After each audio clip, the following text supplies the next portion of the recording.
নমস্কার সবাইকে, welcome to Rinky's ফ্যামিলিতে। এটা হচ্ছে আমার বড় সোনা, আগের দিনে আমি ইন্টারঅ্যাক্ট করিয়ে দিয়েছিলাম। আর ওইটা হচ্ছে আমার বড় ভাগনা। আজকে তো সবাই জানে ভাই দ্বিতীয়া, তাই জন্য এই অনুষ্ঠানই শুরু করা হয়েছে। চলছে যথাযথ। ও ওকে আশীর্বাদ করছে, ওকে ফোঁটা দিয়েছে। হ্যাঁ, আবার হচ্ছে আদর করে নমস্কার নিয়ে আদর করলো ওকে। তারপরে হচ্ছে তোমার ধান দুব্র দিয়ে ওকে আশীর্বাদ করলো আমার মেয়েকে। এইটা হচ্ছে আমার মেজো ভাগনা। আমার বড় মেয়ে যথাযথ ওকে ফোঁটা দিচ্ছে, করছে, মা ওখানে শাঁখ বাজাচ্ছে, সব বলছে, সবাই ওকে বলছে জোরে জোরে বল, ভুল বলছিস তুই, এসব মজা ছলনা সব হতে থাকছিল। ও আবার জোরে জোরেও বলছিল মজা করে করে। ভালো লাগছিল, বেশ গোটা গোটা করে ও বলছিল।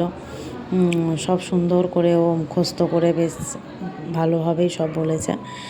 দিয়ে ফোঁটা টোটা দেওয়া চলছে যথাযথ সেইভাবেই। তারপরে ওকে আবার আগুনের তাপ দিচ্ছিল, প্রদীপের তাপ দিচ্ছিল, বেশ যত্ন করে দিচ্ছিল। সবার থেকে বড় হচ্ছে ও আমার বড় ভাগনা, তারপরে হচ্ছে তোমার মেজো ভাগনা ওকে আবার আশীর্বাদ করছে ধান দুর্ব দিয়ে। আমার মেয়ে দুটো সবার থেকে ছোট, আর মানে ছোট বলতে ওদের থেকে অনেকটাই ছোট, ওর দাদাদের থেকে।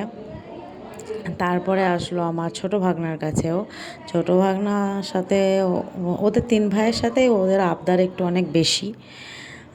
সেখান থেকে হচ্ছে ও যথাযথ আবার ওরকমই ফের ফোঁটা দেওয়াও শুরু করেছে। ওর ছোট দাদাই ওকে বলছিল, তুই তো আমার কপালে পুকুর কেটে ফেলেছিস। ও আবার তাকেও যত্ন করে দিয়ে সে আবার ফোন দিয়ে দেখছিল তার কপালে কত বড় বড় ফোঁটা হচ্ছিল। দিয়ে সবাই ওকে মজা করছিল অনেকভাবে, অনেক কিছু বলে। আবার আশীর্বাদ সব হলো, সব কিছু। এটা হচ্ছে ওকে ছবি নেওয়া হয়নি, তখন স্টিল ছবি নেওয়া হচ্ছিল না বলে ওকে আবার নতুন করে ফের ফটো দেওয়া করালো। তারপরে নমস্কার, কেউ তো নমস্কার নেবে না ওর কাছ থেকে। ও যে এতই ছোট ওদের থেকে যে ওর দাদারা কেউ ওর কাছ থেকে নমস্কার নেবে না। এই যে এসে গেছে আমার ছোট মেয়ে। ছোট মেয়েও যথাযথ 4G স্পিডে ওর দাদাইকে ফোঁটা দেওয়া শুরু করেছে। ও ফাটাফাট করে ফোঁটা দিয়ে দিচ্ছে, ওর কোনো স্লো মোশনের ব্যাপার না। ও হাফ বলছে, হাফ উড়িয়ে দিচ্ছিল। সেটা নিয়ে ওর দাদাই আবার মজা করছিল, ওকে বারবার বলছিল, না তুই জোরে জোরে বল। ও তো কিছুতেই জোরে জোরে বলবে না, সুন্দর করে বলছে। তারপরে ও যেমন দাদাইদের কাজ আশীর্বাদ করা ধান দুর্ব দিয়ে সেইভাবেই করছিল। আর আমার ছোট সোনা বলছিল বারবার করে, আমি যা গিফট চাইবো তাই দিতে হবে, এরকমই ওদের মধ্যে এসব চলছিল। কিন্তু ওই যে যেমনটি ওরা এতই ছোট ওদের থেকে যে কেউ আর নমস্কার ওর কাছ থেকে নেবে না। একের পর এক চলে আসছে ওর দাদাইরা, এসে হচ্ছে তোমার বলতে থাকছে, ফোটার কাজ চলতে থাকছে, হচ্ছে এইভাবে। তো সময়টা অনেকক্ষণই লাগছিল, দুজন এক এক করে ফোটাটা যখন চলছিল দিতে থাকছিল। তো এই দুটো দিন থাকে যে ওকে প্রদীপের তাপ দিতে থাকছিল সুন্দরভাবে।